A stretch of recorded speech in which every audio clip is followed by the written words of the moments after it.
देखते हैं, यह है 44 में कंपनी के अधीन गवर्नर जनरल। ठीक है, बंगाल के गवर्नर हम देखते हैं। इससे पहले आपने वीडियो नहीं देखा है तो वीडियो जाकर देख लीजिए। ठीक है, रॉबर्ट क्लाइव 1757 से 60 ईस्वी एवं पुनः 1765 से 67 ईस्वी में इसने बंगाल में द्वैध शासन की व्यवस्था की, जिसके तहत राजस्व वसूलने, सैनिक संरक्षण एवं विदेशी मामले कंपनी के अधीन थे, जबकि शासन चलाने की जिम्मेदारी नवाब के हाथों में थी।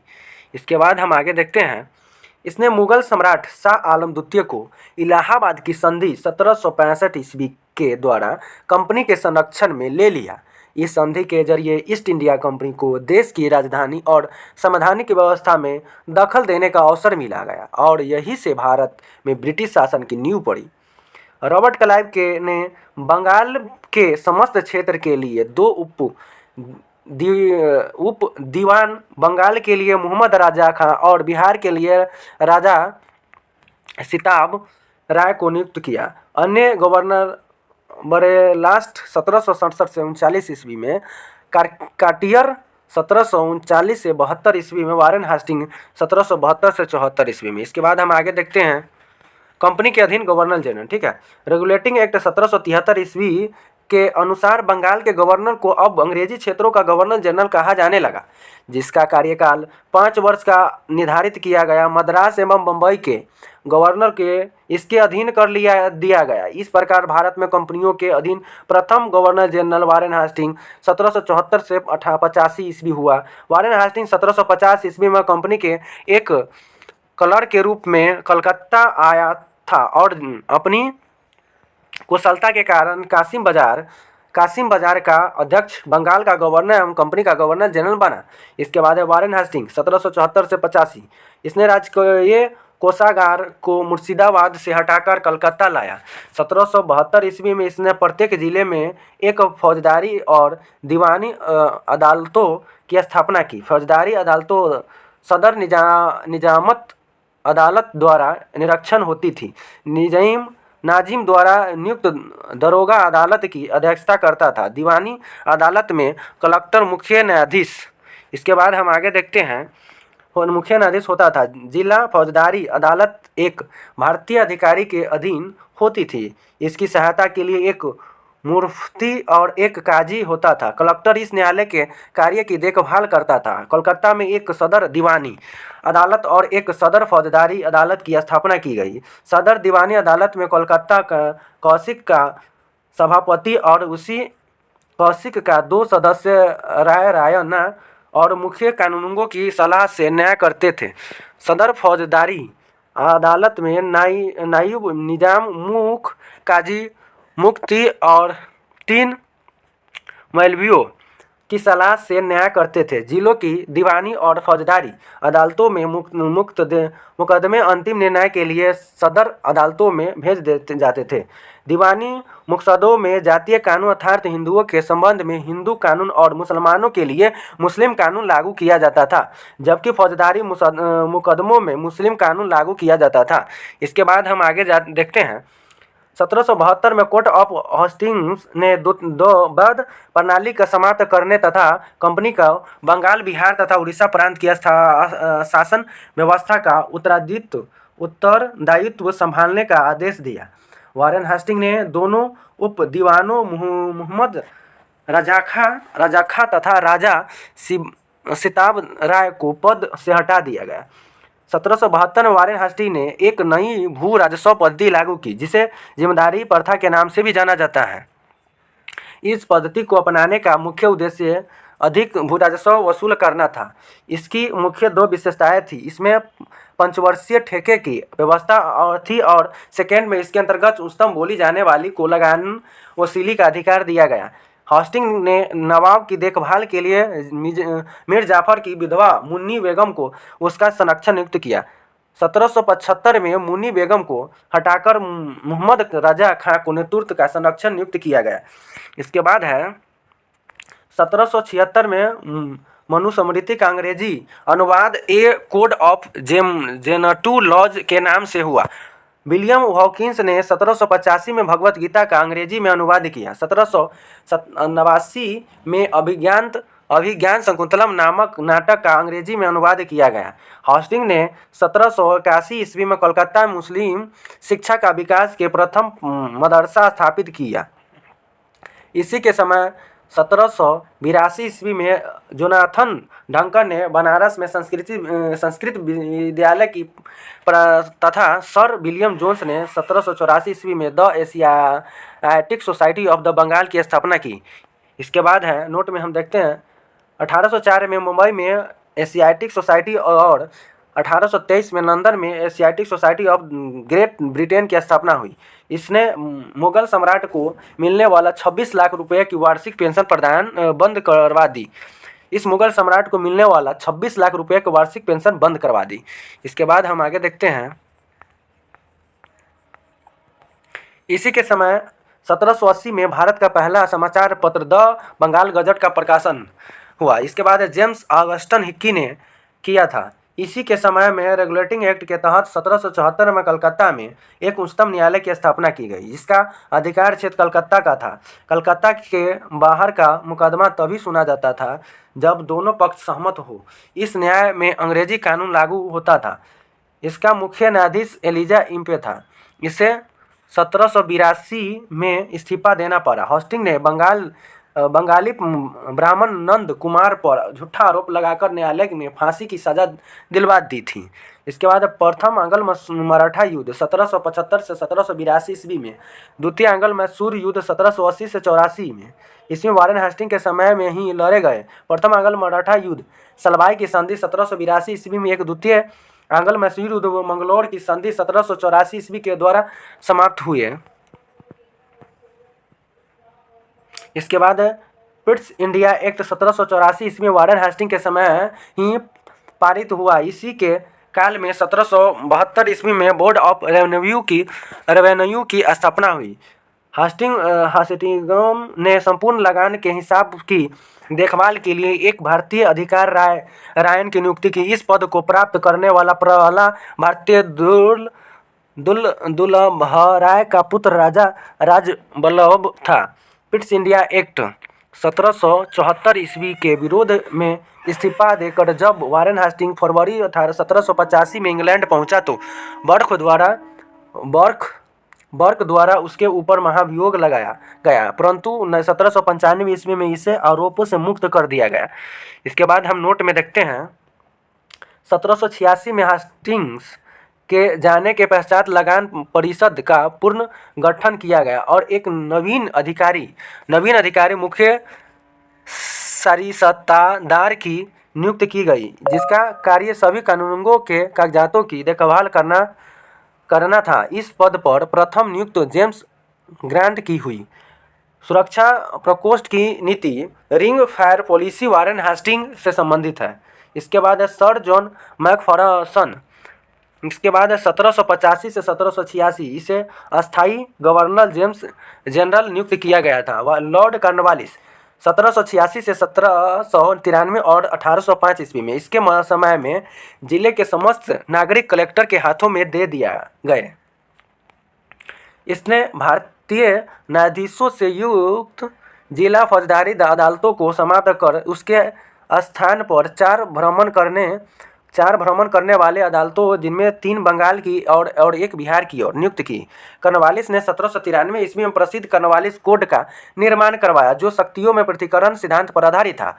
1793 में एक विनियम के द्वारा जिला कलेक्टर को उसकी न्यायिक शक्तियों से वंचित कर दिया और अलेख केवल संग्राहक अभिकर्ता बना दिया गया। इसके बाद पुलिस कर्मचारियों के वेतन में वृद्धि के साथ ही ग्रामीण क्षेत्रों में पुलिस अधिकार प्राप्त जमींदार को इस अधिकार से वंचित कर दिया। कंपनियों के कर्मचारियों के व्यक्तिगत व्यापार पर प्रतिबंध लगा दिया। जिला में पुलिस थाना की स्थापना कर एक दरोगा को इंचार्ज बनाया। इसके बाद है भारतीयों के लिए सेना में सूबेदार, जमादार, प्रशासनिक सेवा में मुंसिफ, सदर, अमीन या डिप्टी कलेक्टर से ऊंचा पद नहीं दिया जाता था। इसने 1793 ईस्वी में स्थायी बंदोबस्त की पद्धति लागू की, जिसके तहत जमींदार को अब भू राजस्व का लगभग 90% यानी 10/11 भाग कंपनियों के को तथा लगभग 10% 1/11 भाग अपने पास रखना था। ठीक है, इसके बाद हम आगे देखते हैं। अस्थायी बंदोबस्त की योजना जॉन शेर ने बनाई थी। इसे बंगाल, बिहार, उड़ीसा, बनारस एवं मद्रास के उत्तरी जिलों में लागू की गई थी। इसमें जमींदार भू राजस्व की दर तय करने के लिए स्वतंत्र थे। भू राजस्व वसूलने के अन्य दो व्यवस्थाएं था, एक था रैयतवारी और एक था महलवारी थी। तो चलिए हम अब रैयतवारी देखते हैं। रैयतवारी क्या है? रैयतवारी व्यवस्था किसानों के साथ व्यक्तिगत रूप से किए गए लगान समझौते को रैयतवारी कहा गया है। इस व्यवस्था के अंतर्गत ब्रिटिश भारत की 51% भूमि आई। 1792 ईस्वी में रैयतवारी व्यवस्था बारामहल जिले में पहली बार कर्नल रीड द्वारा लागू की गई। 1820 ईस्वी में यह व्यवस्था मद्रास में लागू कर दी गई और इसे सुचारू रूप से चलाने के लिए मुनरो को मद्रास का गवर्नर नियुक्त किया गया। 1825 ईस्वी में यह व्यवस्था बम्बई में लागू कर दी गई तथा 1858 तक यह व्यवस्था संपूर्ण ढक्कन और अन्य क्षेत्रों में लागू कर दी गई। इसके बाद है, इस व्यवस्था का मुख्य विशेषता निम्न है। तो हम देखते हैं क्या क्या निम्न है। सरकार और किसान के बीच कोई बिचौलिया वर्ग नहीं था। इसके बाद दूसरा में, भूमि का स्वामित्व किसानों को दे दिया गया, इसमें जिससे वे भूमि का विक्रय कर सकते थे एवं गिरवी रख सकते थे। लगान की अदायगी न होने पर भूमि जब्त की जाती थी। इसके बाद है चौथा में, लगान अदायगी की प्रत्येक 30 वर्ष बाद पुनः समीक्षा करने की व्यवस्था की गई थी। राजस्व के रूप में किसानों का उपज का 1/2 भाग देना था, जो धान के रूप में देना होता था। इसके बाद हम आगे देखते हैं महल वारिस व्यवस्था। ठीक है, महल शब्द से तात्पर्य है जागीर अवस्था गांव। इस पद्धति में सरकार ने राजस्व के लिए कृषकों से सीधा संपर्क नहीं किया, बल्कि गांव या जागीरों से मुखिया या लम्बोदार को राजस्व वसूली का आधार बनाया। 1822 ईस्वी में यह व्यवस्था प्रारंभ की गई। यह व्यवस्था गंगा की घाटी, आधुनिक पश्चिमी उत्तर प्रदेश, मध्य भारत में कुछ भाग तथा तत्कालीन संपूर्ण पंजाब में लागू की गई। इस व्यवस्था में पहली बार लगान तट के लिए मानचित्रों तथा पंजियों का प्रयोग किया। इस व्यवस्था का जन्मदाता हॉल्ट मैकेंजी हुए। 1833 ईस्वी में मार्टिन बर्थ तथा जेम्स टॉमस ने बंदोबस्त में यह अपने सबसे अच्छे रूप में सामने आई। आराम में इस व्यवस्था में लगान उत्पादन का 2/3 भाग बाद में इसे घटाकर उत्पादन का 1/2 भाग यानी 50% कर दिया गया। इसके बाद हम आगे देखते हैं भू राजस्व संग्रह करने की विधियाँ। जमींदार था, रैयतवार था, महलवारी था। ठीक है, क्षेत्रफल में देखते हैं 19% जमींदार को मिलता था और रैयतवारी को 51% और महलवारी को 30%। ठीक है, इसके बाद देखते हैं पक्ष। जमींदार 19%, किसान के 51%, मुखिया या लम्बोदार को 30%। योजनाकार है लॉर्ड कॉर्नवालिस और जॉन शोर और रैयतवारी रीड टॉमस मुनरो। इसके बाद महलवारी होल्ट मैकेंजे। ठीक है, इसके बाद है कॉर्नवालिस को भारत में नागरिक सेवा का जनक कहा जाता था। किसको नागरिक सेवा का जनक? वह कॉर्नवालिस को। सर जॉन शेर 1793 से 98 ईस्वी में इसने हस्तक्षेप नीति अपनाई। इसी के कार्यकाल के दौरान 1795 ईस्वी में बंगाल नियम 21 के तहत नवजात कन्या की हत्या किए जाने को बाकी हत्याओं के समान ही अपराध घोषित कर दिया गया। इसके बाद है लॉर्ड वेलेस्ली। ठीक है, 1798 से 1805 में लॉर्ड वेलेस्ली आया। इसने सहायक संधि की पद्धति शुरू की। भारत में सहायक संधि का प्रयोग वेलेस्ली के पूर्व फ्रांसीसी गवर्नर डुप्ले ने किया था।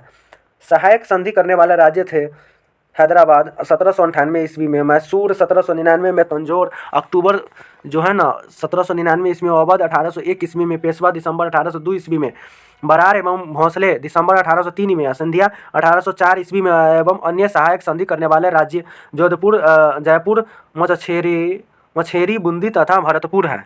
इसके बाद हम आगे देखते हैं नोट में, इंदौर के होलकरों ने सहायक संधि स्वीकार नहीं की थी। इसके बाद है टीपू सुल्तान चौथे अंगल में सुई-रुद 1799 ईस्वी में मारा गया। इसके शासनकाल में के दौरान 1804 ईस्वी में नियम 3 के अंतर्गत शिशुवध की बाकी हत्या की तरह ही मानते हुए दंड का प्रावधान कर दिया गया। इसके बाद है इसी के 1800 ईस्वी में कलकत्ता में नागरिक सेवा में भर्ती किए गए युवकों को प्रशिक्षित करने के लिए फोर्ट विलियम कॉलेज की स्थापना की, जो 1854 ईस्वी तक अंग्रेजों को भारतीय भाषाओं की शिक्षा देने के लिए चलता रहा। नोट में 1806 में भारत में भेजे जाने वाले प्रशासकीय अधिकारियों की शिक्षा और प्रशिक्षण के लिए इंग्लैंड में होलेबरी में एक ईस्ट इंडिया कॉलेज खोला गया, जहां नवयुवक प्रशासकीय अधिकारियों को 2 वर्ष का प्रशिक्षण देने की व्यवस्था की गई। ठीक है, इसके बाद हम आगे देखते हैं। यह स्वयं को बंगाल का शेर कहा करता था। लॉर्ड कॉर्नवालिस का 1805 ईस्वी में दूसरा कार्यालय शुरू हुआ, परंतु शीघ्र ही इसकी मृत्यु हो गई। इसके बाद सर जॉर्ज वालो 1805 से 1807 में। 1806 ईस्वी में वेल्लोर में हुई सिपाही विद्रोह इसके कार्यकाल की महत्वपूर्ण घटना है। इसके बाद हम देखते हैं लॉर्ड मिल्टो प्रथम 1807 से 1813 में। इसके काल में रणजीत सिंह एवं अंग्रेजी के बीच 25 अप्रैल 1809 को अमृतसर की संधि मध्यस्थता चार्ल्स मेटकॉफ हुई। इसके समय चार्टर एक्ट 1813 ईस्वी पास हुआ। इसके बाद है लॉर्ड हास्टिंग 1813 से 1823 में। इसके समय आंग्ल नेपाल युद्ध 1814 से 1816 ईस्वी में हुई। इसमें नेपाल के अमर सिंह थापा को आत्मसमर्पण करना पड़ा। मार्च 1816 ईस्वी में अंग्रेजों एवं गोरखों के बीच संगोली की संधि के द्वारा आंग्ल नेपाल युद्ध का अंत हुआ। इसके समय में पिंडारियों का दमन कर दिया गया। पिंडारियों के प्रमुख नेताओं में वासील मुहम्मद चित्तू एवं करीम खां थे। इसने मराठों की शक्ति को अंतिम रूप से नष्ट कर दिया। इसके बाद इसने प्रेस पर लगे प्रतिबंध को समाप्त कर प्रेस के मार्गदर्शन के लिए नियम बनाए। इसी के समय 1822 ईस्वी को टेनेंसी एक्ट या काश्तकारी अधिनियम लागू किया गया। लॉर्ड एम हस्ट इसके समय में 1823 से 1828 में। इसके समय में प्रथम आंग्ल बर्मा युद्ध 1824 से 26 में लड़ा गया। इसके बाद 1826 में बर्मा एवं अंग्रेजों के बीच यानडयूब की संधि हुई। 1824 ईस्वी में बैरकपुर का सैन्य विद्रोह भी इसी के समय हुआ था। लॉर्ड विलियम बेंटिक 1828 से 1835 ईस्वी में। 1803 ईस्वी में यह मद्रास का गवर्नर था। इसी के समय 1806 ईस्वी में माथे पर जातीय चिन्ह न लगाने तथा कानों में बलियो न पहनने देने पर बेलोर के सैनिकों में विद्रोह कर दिया। इसके बाद 1833 ईस्वी में चार्टर एक्ट द्वारा बंगाल के गवर्नर जनरल को भारत का गवर्नर जनरल बना दिया गया। इस प्रकार भारत का पहला governor general Lord William Bentinck को हुआ। इसके बाद नोट में हम देखते हैं बंगाल का प्रथम गवर्नर जनरल वारेन हेस्टिंग्स था। राजा राम मोहन राय के सहयोग से बेंटिक ने 1829 ईस्वी में सती प्रथा को समाप्त कर दिया। बेंटिक ने इस प्रथा के खिलाफ कानून बनाकर 1829 ईस्वी में धारा 17 के द्वारा विधवाओं के सती होने का अवैध घोषित कर दिया। नोट में अकबर और मराठा पेशवाओं में भी सती प्रथा पर रोक लगाने का प्रयास किया था। इसके बाद हम आगे देखते हैं। बेंटिक ने कर्नल सलीमैन की सहायता से 1830 ईस्वी तक ठगी प्रथा को समाप्त कर दिया। ठग देवी काली की पूजा करते थे। 1835 ईस्वी में बेंटिक ने कलकत्ता मेडिकल कॉलेज की स्थापना की। इसी के समय मैकाले की अनुशंसा पर अंग्रेजी को शिक्षा का माध्यम बनाया गया। मैकाले के अध्यक्षता वाले लॉ कमीशन विधि आयोग ने कानूनों के कोडीकरण का प्रयास किया। इसके बाद हम नोट में हम देखते हैं भारतीय शिक्षा पर मैकाले का कार्यवृत्ति 1835 ईस्वी को भारत में पाश्चात्य शिक्षा का प्रारंभ माना जा सकता है। बेंटिक ने 1833 ईस्वी में मैसूर तथा 1834 ईस्वी में कुर्ग एवं मध्य चेर को हड़प लिया। इसने भारत को उत्तराधिकारी पदों पर नियुक्त किया। इसके समय में भारतीयों को प्रदान किया गया उच्चतम पद सदर अमीन का था, जिसे 700 रुपये प्रति माह तनख्वाह मिलती थी। इसके बाद हम देखते हैं इसके समय कंपनी के 1833 के चार्टर एक्ट द्वारा यह निश्चित किया गया कि धर्म, जाति, रंग अथवा जन्म के आधार पर किसी व्यक्ति को कंपनी की सेवा में प्रवेश करने से नहीं रोका जाएगा। इसने शिशु बालिका की हत्या पर भी प्रतिबंध लगा दिया। चार्ल्स मेटकॉफ 1835 से 1836 ईस्वी में इसने अपने 1 वर्ष के कार्यकाल में प्रेस पर से नियंत्रित हटाया। इसके बाद हम आगे देखते हैं। इसीलिए इसे भारतीय प्रेस का मुक्तिदाता कहा जाता है। लॉर्ड कार्ललैंड 1836 से 42 ईस्वी में इसके समय की सबसे महत्वपूर्ण घटना है प्रथम आंग्ल अफगान युद्ध 1839 से 42 ईस्वी में। 1839 ईस्वी में इन्हें कलकत्ता से दिल्ली तक ग्रैंड ट्रैंक रोड का मरम्मत करवाया। इसी के समय में भारतीय विद्यार्थियों को डॉक्टरी की शिक्षा हेतु विदेश जाने की अनुमति जो है ना ब्रिटिश संसद प्रदान की। इसके बाद लॉर्ड एलिन बरो 1842 से 1844 ईस्वी में प्रथम अंग्ल अफगान युद्ध समाप्त हुआ। सिंध को अगस्त 1843 ईस्वी में पूर्ण रूप से ब्रिटिश साम्राज्य में मिला लिया गया। सिंध विजय के विषय में नेपोलियन का कथन है कि वह अफगानी तूफान भी पूछ थी। दास प्रथा का उन्मूलन इसी के समय में हुआ। 1843 के एक्ट 5 के द्वारा इसमें स्वामियों को अपने दासों पर दावा करने के लिए न्यायालय जाने से वंचित किया गया। नोट में रविवार की छुट्टी की शुरुआत 1843 ईस्वी में हुई। लॉर्ड हार्डिंग ने 1844 से 1848 ईस्वी में इसके काल की सबसे महत्वपूर्ण घटना थी प्रथम आंग्ल सिख युद्ध। 1845 में 1846 ईस्वी में अंग्रेज विजय हुई। इसने नरवल्ली प्रथा पर प्रतिबंध लगाया। इसके बाद हम आगे देखते हैं लॉर्ड डलहौजी 1848 से 1856 में द्वितीय आंग्ल में सिख युद्ध 1848 से 49 तथा बंगाल का ब्रिटिश शासन में विलय 29 मार्च 1839 में जगत प्रसिद्ध सिख राज का प्रसिद्ध हीरा कोहिनूर महारानी विक्टोरिया को भेज दिया गया। द्वितीय आंग्ल सिख युद्ध के दौरान 3 युद्ध लड़े गए। प्रथम रामनगर का दूसरा युद्ध 16 नवंबर 1848 ईस्वी में। इसके बाद अनित दूसरा चिलियावाला का युद्ध। इसके बाद 13 जनवरी 1839 ईस्वी को अनिनित तीसरा युद्ध गुजरात चिनाब नदी के किनारे नामक स्थान पर 12 मार्च 1839 इसको हुआ। इसने सिख बुरी तरह पराजित हुआ। द्वितीय आंग्ल बर्मा युद्ध 1852 में ओवर वर्मा एवं पिगू का अंग्रेज राज्य में मिला लिया गया। इसके बाद हम आगे देखते हैं डलहौजी ने सिक्किम पर 2 अंग्रेजों डॉक्टरों के साथ दोहरे व्यवहार का आरोप लगाकर सन 1850 ईस्वी में उस पर अधिकार कर लिया।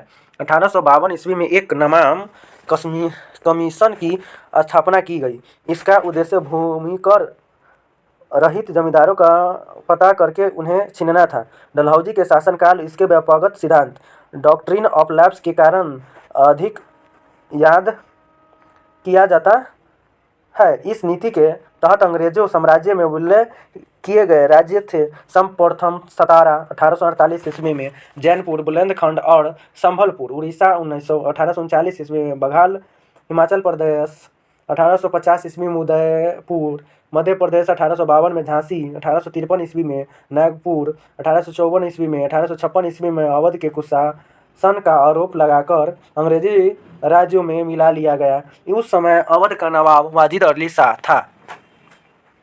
इसके बाद 1856 ईस्वी में इन्होंने तोपखाने के मुखियातों को कलकत्ता से मेरठ स्थानांतरित किया और सेना का मुख्यालय शिमला में स्थापित किया। शिक्षा संबंधित सुधारों में डलहौजी ने 1854 ईस्वी में केवुड डिस्पैच को लागू किया। इसके अनुसार जिलों में एंग्लो वर्नाकुलर स्कूल, प्रमुख नगरों में सरकारी कॉलेजों तथा लॉर्ड कनिंग के समय में 1857 में ईस्वी में तीनों प्रेसिडेंसी कोलकाता, मद्रास एवं बम्बई में एक एक विद्यालय स्थापित किए गए एवं साथ ही प्रत्येक प्रदेश की एक शिक्षा निदेशक नियुक्त किया गया। इसके बाद हम आगे देखते हैं डलहौजी को भारत में रेलवे का जनक माना जाता है। यह बहुत प्रश्न पूछता है, ठीक है, इसको याद जरूर रखिएगा। इसी के समय भारत में पहली बार 16 अप्रैल 1853 ईस्वी में मुंबई से थाने के बीच 34 किलोमीटर प्रथम रेल चलाई गई। सन 1854 में बनाया पोस्ट ऑफिस एक्ट पारित हुआ और भारत में पहली बार डाक टिकट का प्रचलन प्रारंभ हुआ। इसने पृथक रूप से भारत में पहली बार सार्वजनिक निर्माण विभाग की स्थापना की। वह 1854 ईस्वी में एक स्वतंत्र विभाग के रूप में लोक सेवा विभाग की स्थापना की। इसी के समय 1853 ईस्वी में कोलकाता एवं आगरा के बीच पहली बार बिजली से संचालित तार सेवा शुरू हुई। इसने शिमला को ग्रीष्मकालीन राजधानी बनाया। 1853 ईस्वी के चार्टर एक्ट के द्वारा कंपनी के संचालन मंडल से कंपनी के प्रशासनिक अधिकारियों की नियुक्ति का अधिकार वापस ले लिया गया और 1853 ईस्वी में ही अधिकारियों की नियुक्ति के लिए प्रतियोगिता परीक्षा की व्यवस्था की गई। इसके लिए उम्र सीमा 18 से 23 वर्ष रखी गई। इसके बाद हम आगे देखते हैं, नोट में बहुत इंपॉर्टेंट होता है, देखते हैं नोट में 1 में। सत्येंद्र नाथ टैगोर पहले भारतीय थे जिन्होंने 1663 ईस्वी में लंदन में हुई सिविल सेवा परीक्षा में सफलता प्राप्त की थी। दूसरा में देखते हैं 1952 में ईस्वी में इलाहाबाद, भारत एवं लंदन दोनों स्थानों पर साथ साथ सिविल सेवा परीक्षा का आयोजन किया जाने लगा। डलहौजी ने नर बलि प्रथा को रोकने का भी प्रयास किया। इसके बाद हम देखते हैं लॉर्ड कैनिंग 1856 से 62 ईस्वी में। यह भारत में कंपनी द्वारा नियुक्त अंतिम गवर्नर जनरल था। ब्रिटिश सम्राट के अधीन नियुक्त भारत का प्रथम वायसराय था। इसके समय की सबसे महत्वपूर्ण घटना थी सन 1857 ईस्वी का ऐतिहासिक विद्रोह। इसी विद्रोह के बाद प्रशासनिक सुधार के अंतर्गत भारत का शासन कंपनी के हाथों में सीधे ब्रिटिश सरकार के नियंत्रण में ले लिया गया। कैनिंग के समय 1861 में उच्च न्यायालय अधिनियम बनाया गया जिसके अनुसार पुरानी सुप्रीम कोर्ट और सदर अदालतों को समाप्त कर दिया गया और कलकत्ता, मद्रास, मुंबई में एक उच्च न्यायालय की स्थापना की गई। इसके बाद नोट में हम देखते हैं 1866 में आगरा में एक उच्च न्यायालय की स्थापना की गई, जिसे 1875 में इलाहाबाद स्थानांतरित कर दिया गया।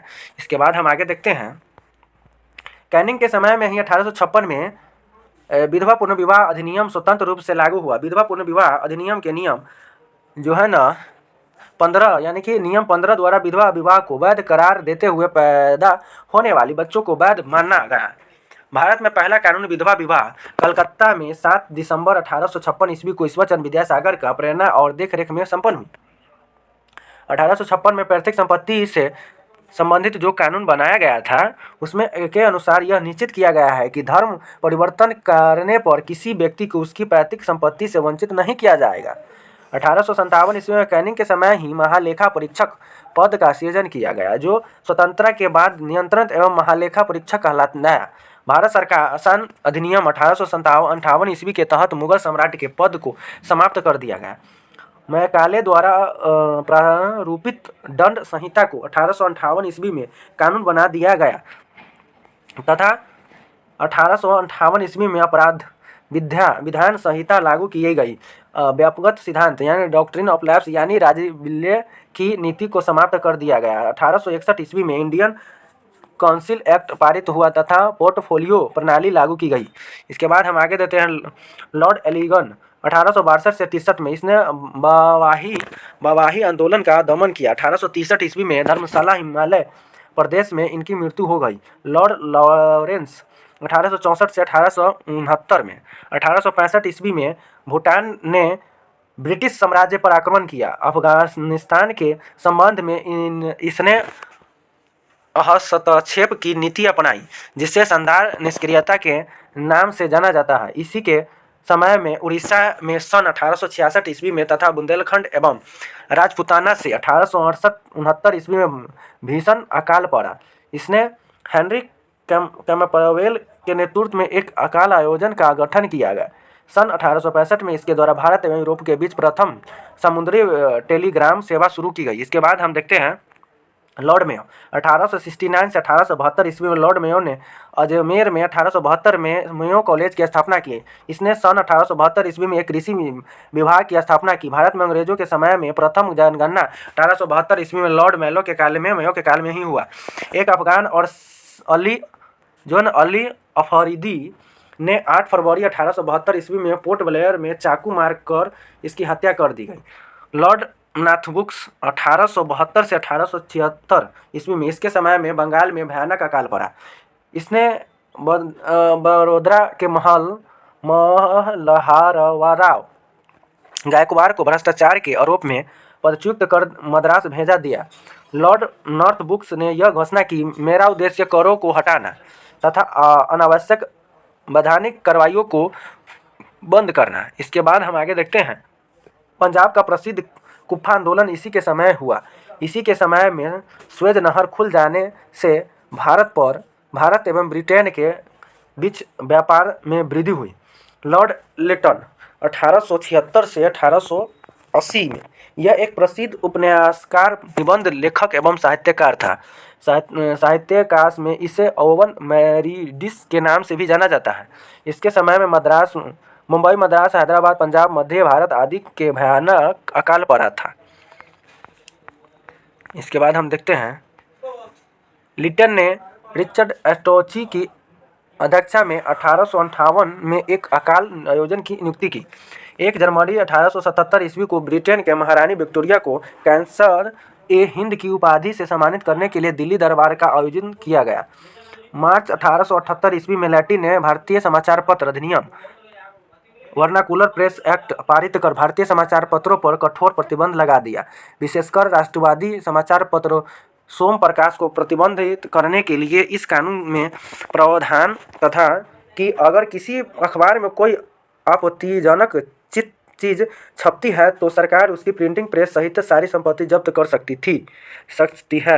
इसके बाद नोट में दे दें, पायनियर अखबार से ने वर्नाकुलर प्रेस एक्ट 1878 का समर्थन किया। इसी के समय में सन 1878 ईस्वी को भारतीय शास्त्र अधिनियम पारित हुआ, जिनके तहत शास्त्र रखने एवं व्यापार करने के लिए लाइसेंस को अनिवार्य बना दिया गया। इसने सिविल सेवा परीक्षाओं में प्रवेश की अधिकतम आयु सीमा 21 से हटाकर 19 वर्ष कर दी। इसके बाद है 1857 में सिविल सेवा परीक्षा में सम्मिलित होने की आयु 23 वर्ष निर्धारित की गई थी। 1858 में आयु सीमा को हटाकर 22 वर्ष, 1866 में इसको घटाकर 21 वर्ष किया गया था। लिट्टे ने अलीगढ़ में एक मुस्लिम एंग्लो प्राच्य महाविद्यालय की स्थापना की। लॉर्ड रिपन 1880 से 1884 ईस्वी में प्रधानमंत्री जॉन ग्लैडस्टोन के परामर्श पर रिपन ने सर्वप्रथम समाचार पत्रों की स्वतंत्रता को बहाल करते हुए सन 1882 ईस्वी में वर्नाकुलर प्रेस एक्ट को समाप्त कर दिया और भारतीय भाषाओं में प्रकाशित होने वाले समाचार पत्रों को भी वही सुविधाएं दी गई जो अन्य समाचार पत्रों को प्राप्त थी। इसने सिविल सेवा में प्रवेश की अधिकतम आयु सीमा 19 वर्ष से बढ़ाकर 21 वर्ष कर दिया गया। इसने स्थानीय स्वशासन की शुरुआत की। 18 मई 1882 को स्थानीय स्वशासन संबंधित एक कानून बनाया, जिसके आधार पर विभिन्न प्रांतों में 1883 में 1885 के मध्य स्थानीय स्वशासन संबंधित कानून बनाए गए। इसके समय में ही भारत में सन 1881 ईस्वी में सर्वप्रथम नियमित जनगणना करवाई गई। तब से लेकर अब तक प्रत्येक वर्ष 20 के अंतर्गत पर जनगणना की जाती है। 1881 में जनगणना में हैदराबाद और राजपूतानों को नहीं जोड़ा गया था। नोट में हम देखते हैं भारत में पहली बार जनगणना सन 1872 में हुई, परंतु इसमें भारत में संपूर्ण भागों का प्रतिनिधित्व नहीं हुआ। लगभग 20% भारत का भाग इसमें छूट गया। इसके बाद हम देखते हैं रिपन के द्वारा ही सन 1881 ईस्वी में प्रथम कारखाना अधिनियम लाया गया। इसमें 7 वर्ष से कम आयु के बच्चों को काम करने पर प्रतिबंध लगा दिया गया और 7 से 12 वर्ष के श्रमिकों के लिए 9 घंटे से अधिक कार्य कराया जाना प्रतिबंधित कर दिया गया। यह एक्ट चाय, कॉफी एवं नील की खेती पर लागू नहीं थी। 3 फरवरी 1882 में रिपन के समय में शैक्षिक सुधारों के अंतर्गत विलियम हंटर की अध्यक्षता में एक आयोग गठित किया गया, जो भारत में प्रथम शिक्षा आयोग तथा उसमें व्यापारिक शिक्षा पर बल दिया गया। इसके बाद है 2 फरवरी 1883 को यूरोपियों के विरुद्ध भारतीय न्यायाधीशों द्वारा मुकदमे की सुनवाई के लिए इल्वर्टन विधेयक प्रस्तुत किया गया, लेकिन यूरोपवासियों के प्रबल विरोध के कारण इसे वापस लाना पड़ा। अंग्रेजों द्वारा इस विधेयक के विरोध में किए विद्रोह को श्वेत विद्रोह के नाम से भी जाना जाता है। फ्लोरेंस नाइटिंगेल ने रिपन को भारत के उद्धारक की संज्ञा दी। इसके बाद हम देखते हैं लॉर्ड रफरिन, ठीक है, 1884 से 1888 ईस्वी में। इसके समय तृतीय एंग्लो वर्मा युद्ध 1885 से 1888 ईस्वी में हुआ और बर्मा की अंतिम रूप से अंग्रेजी राज्यों में मिला लिया गया। इसी समय बंगाल जेनेंसी एक्ट तथा पंजाब टेनेंसी एक्ट पारित हुआ। इसके बाद हम देखते हैं इसके समय की सबसे महत्वपूर्ण घटना थी 28 दिसंबर 1885 को मुंबई में ए.ओ. हुम के नेतृत्व में भारतीय राष्ट्रीय कांग्रेस की स्थापना लॉर्ड लॉरेंसडाउन थी। 1888 से 1894 ईस्वी में 94 ईस्वी में भारत और अफगानिस्तान के मध्य सीमा रेखा डुरंड रेखा का निर्धारण इसी समय हुआ। 1891 ईस्वी के द्वारा में दूसरा कारखाना अधिनियम लाया गया। इसमें स्त्रियों को 11 घंटे प्रतिदिन से अधिक काम करने पर प्रतिबंधित लगाया गया। साथ ही सप्ताह में 1 दिन छुट्टी की व्यवस्था की गई। इसके बाद हम देखते हैं लॉर्ड एलिगन द्वितीय 1894 से 1899 से भारत को तलवार के बल पर विजित किया गया और तलवार के बल पर ही इसकी रक्षा की जाएगी। यह कथन लॉर्ड एलिगन द्वितीय का है। 1895 से 1898 ईस्वी के मध्य उत्तर प्रदेश, बिहार, पंजाब एवं मध्य प्रदेश में भयंकर अकाल पड़ा।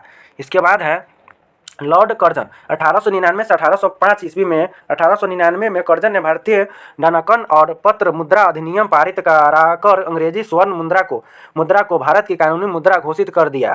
शासन की कार्यक्षमता के आधार पर लॉर्ड कर्जन ने रिपन द्वारा स्थापित स्थानीय स्वशासन की प्रणाली पर आधार किया और 1899 में कलकत्ता ऑपरेशन अधिनियम बनाया। इसके बाद हम आगे देखते हैं कर्जन ने सन 1901 ईस्वी में सर कॉलिंग स्टॉक मानक्रीफ की अध्यक्षता में एक सिंचाई आयोग, थॉमस रॉबर्टसन की अध्यक्षता में एक रेलवे आयोग, 1902 ईस्वी में सर एनडब्ल्यू फ्रेजर की अध्यक्षता में एक पुलिस आयोग एवं सर टॉमस रैल की अध्यक्षता में विश्वविद्यालय आयोग की स्थापना की।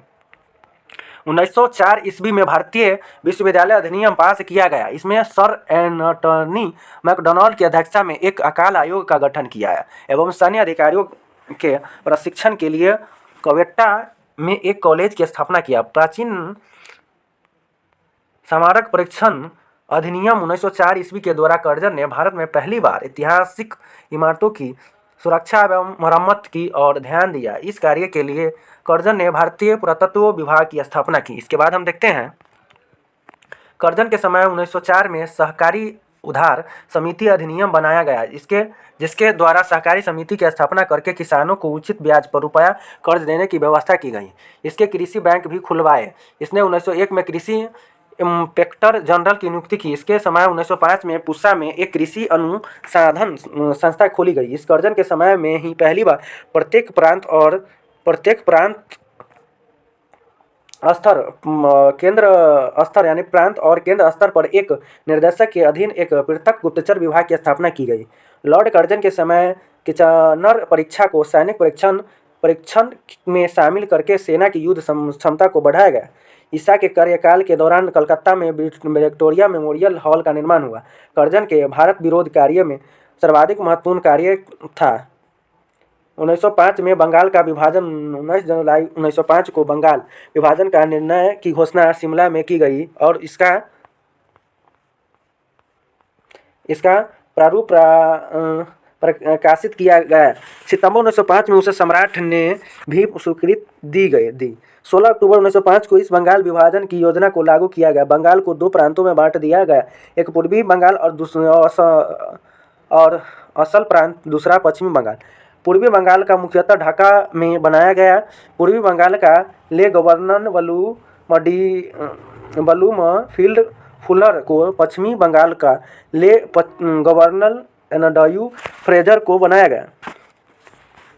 इसके बाद हम देखते हैं गवर्नर जनरल के कार्यकारिणी के सैनिक सदस्य के अधिकारियों के प्रश्न पर कर्जन का प्रधान सेनापति किचनर से मतभेद हो गया, जिसमें भारत सचिव ने किचनर का पक्ष लिया।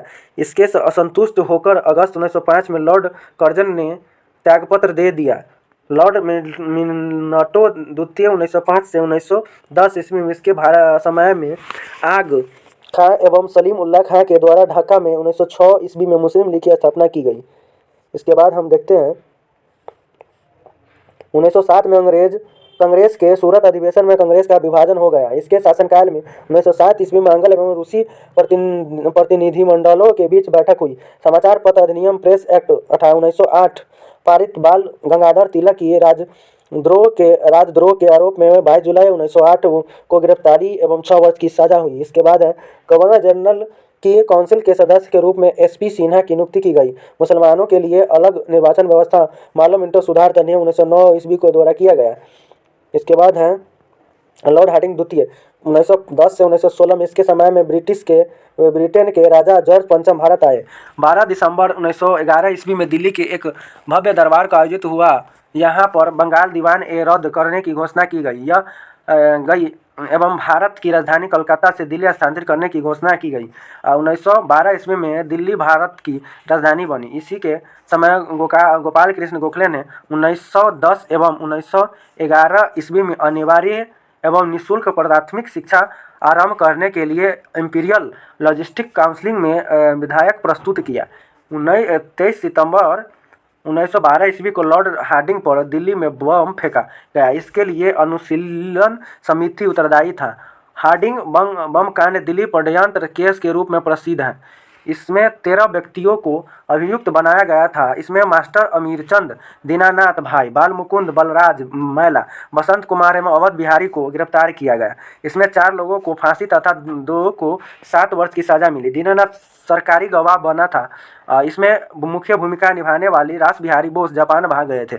इसी के समय 28 जुलाई 1914 को प्रथम विश्व युद्ध प्रारंभ हुआ। इसी के शासनकाल में फिरोज शाह मेहता ने बॉम्बे क्रैनिकल एवं गणेश शंकर विद्यार्थी ने प्रताप का प्रकाशन किया। 1916 ईस्वी में लॉर्ड हार्डिंग को बनारस हिंदू विश्वविद्यालय का कुलपति नियुक्त किया गया। इसके बाद हम आगे देखते हैं लॉर्ड चेम्सफोर्ड, ठीक है, कांग्रेस के 1916 से 1921 ईस्वी में कांग्रेस के लखनऊ अधिवेशन 1916 ईस्वी में कांग्रेस का एकीकरण हुआ एवं मुस्लिम लीग के साथ समझौता हुआ। 1916 ईस्वी में पूना में महिला विश्वविद्यालय की स्थापना हुई। इसके काल में 1917 ईस्वी में शिक्षा पर सडलर आयोग का गठन हुआ। 20 अगस्त 1917 के सुधारों की घोषणा को मॉन्टेगू घोषणा के नाम से भी जाना जाता है। लोक सेवाओं की परीक्षा इंग्लैंड एवं भारत में एक साथ कराने की प्रस्तुति मॉन्टेगू चेम्सफोर्ड रिपोर्ट के द्वारा की गई थी। इसके बाद हम आगे देखते हैं इसी के काल में 1919 में रॉलेट एक्ट पारित हुआ। इसी के काल में 17 अप्रैल 1919 को जलियांवाला बाग में अमृतसर हत्याकांड हुआ। खिलाफत आंदोलन एवं महात्मा गांधी या गांधी जी का असहयोग आंदोलन इसी समय प्रारंभ हुआ। तृतीय अफगान युद्ध इसी समय हुआ। अक्टूबर 1920 में मानवेंद्र नाथ राय MN राय ने भारतीय कम्युनिस्ट पार्टी ताशकंद समूह का गठन किया। इसके बाद हम देखते हैं लॉर्ड रिपन 1921 से 1926 में 1921 में मोपला विद्रोह हुआ। इसके काल में ही प्रिंस ऑफ वेल्स ने नवंबर 1921 ईस्वी में भारत की यात्रा की। इस दिन पूरे भारत में हड़प्पा का आयोजन किया गया।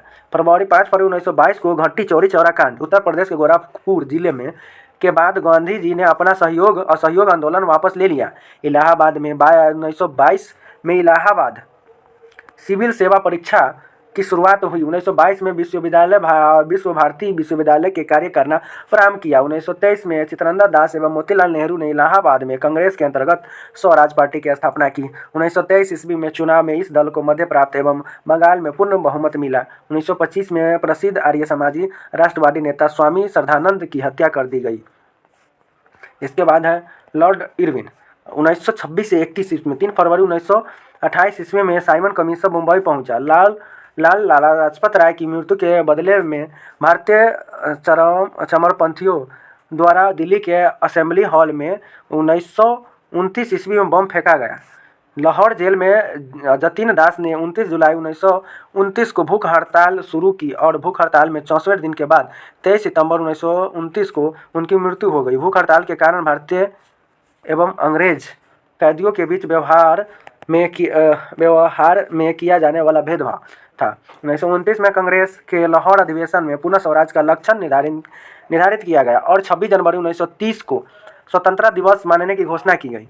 सविनय आंदोलन के दौरान महात्मा गांधी को 5 मई 1930 ईस्वी को गिरफ्तार कर लिया गया। 25 जनवरी 1931 ईस्वी को वायसराय इरविन बिना कोई शर्त के उन्हें रिहा कर दिया। 12 नवंबर 1930 ईस्वी को लंदन में प्रथम गोलमेज सम्मेलन हुआ। इस सम्मेलन में कांग्रेस ने भाग नहीं लिया। 4 मार्च 1931 को गांधी इरविन समझौता पर हस्ताक्षर किया गया और साथ ही सविनय आंदोलन को स्थगित किया गया।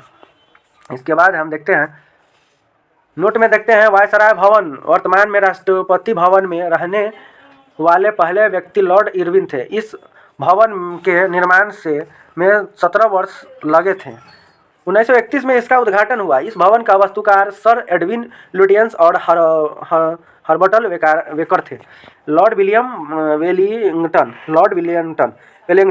1931 से 1936 तक, ठीक है। इसके समय लंदन में 7 सितंबर से 1 दिसंबर 1931 तक द्वितीय गोलमेज सम्मेलन का आयोजन हुआ।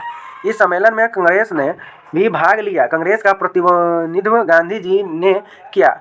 दूसरे गोलमेज सम्मेलन की असफलता के बाद गांधी जी ने 3 जनवरी 1931 ईस्वी को दूसरा सविनय आंदोलन प्रारंभ किया।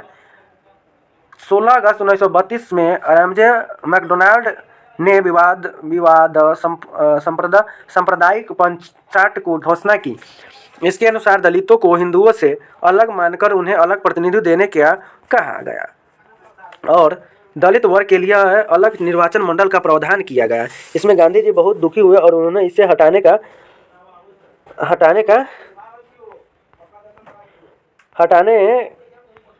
के लिए आमरण उपवास आरंभ कर दिया। अंत में एक समझौता, जिसे प्राय पुनः समझौता कहते हैं, किया गया, जिसमें दलित वर्गों के लिए साधारण वर्गों में ही सीटों का आरक्षण किया गया। पुनः समझौता 24 सितंबर 1932 ईस्वी को हुआ। 17 नवंबर से उस दिसंबर 1931 ईस्वी तक लंदन में तृतीय गोलमेज सम्मेलन का आयोजन हुआ। कांग्रेस ने इससे में भाग नहीं लिया गया। इसके बाद हम आगे देखते हैं। बिहार में 1934 ईस्वी में भयंकर भूकंप आया। भारत सरकार अधिनियम 1935 पास किया गया। इस अधिनियम ने ब्रिटिश भारत में प्रांतीय स्वायत्तता शुरू की। लॉर्ड वेलिंगटन ने कांग्रेस में बम्बई अधिवेशन 1915 ईस्वी में हिस्सा लिया तथा इस अधिवेशन की अध्यक्षता सर सत्येंद्र प्रसन्न सिन्हा को ने की थी। इसके बाद हम देखते हैं लॉर्ड लिनलिथगो 1936 से 43 ईस्वी। इसके समय में पहली बार चुनाव कराए गए। अंग्रेज ने 11 में से 8 प्रांतों में, एक था बम्बई, दूसरा मद्रास, तीसरा बिहार, चौथा संयुक्त प्रांत, पंचमा मध्य प्रांत था, चौथा उड़ीसा था, छठा उड़ीसा था, सातवां पूर्व पश्चिम सीमांत प्रांत था और 8वां असम में अपनी सरकारें बनाई। प्रथम 6 प्रांतों में कांग्रेस को स्पष्ट बहुमत मिली थी। बंगाल, असम, उत्तर पश्चिम सीमा प्रांत, पंजाब और सिंध में अंग्रेज की पूर्ण बहुमत मिल गई थी। चलिए आगे देखते हैं।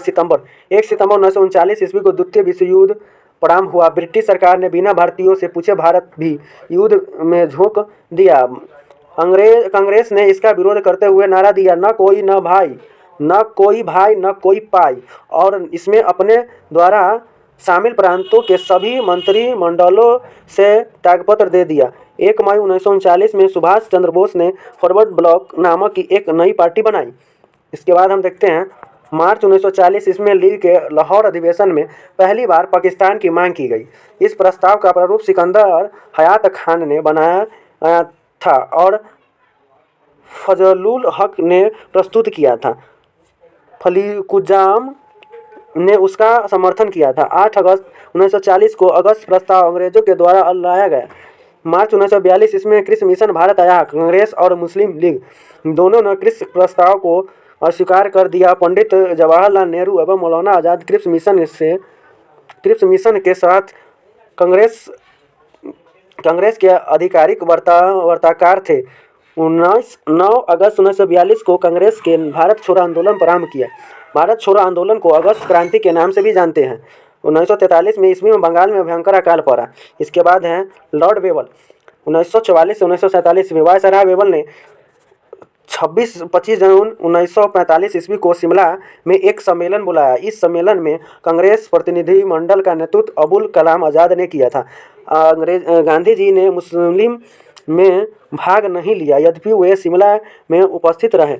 सम्मेलन के दौरान मुस्लिम लीग द्वारा यह शर्त रखी गई कि वायसराय की कार्यकारिणी परिषद में नियुक्त होने वाली सभी मुस्लिम सदस्यों का चयन वह स्वयं करेगी। मुस्लिम लीग की यह एक अड़ियल रूप 14 जुलाई तक बना रहा।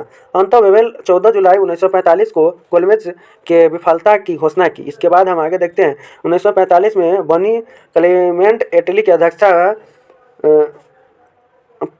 लेबर पार्टी की सरकार द्वारा की गई प्रथम कार्यवाही के अंतर्गत भारत में आम चुनाव करवाना था। दिसंबर 1945 में घोषणा चुनाव परिणामों में केंद्रीय विधानसभा तथा प्रांतीय विधानमंडलों में कांग्रेसों को प्राप्त बहुमत मिला। केंद्रीय विधानसभा में कांग्रेस का निर्वाचन क्षेत्रों में 19.3% मत मिले। मुसलमानों ने सभी मुस्लिम सीटों जीत ली। प्रांतीय विधानमंडल में कांग्रेस को मुंबई, मद्रास, इसके बाद संयुक्त प्रांत बिहार, उड़ीसा, मध्य प्रांत में पुनः बहुमत मिला।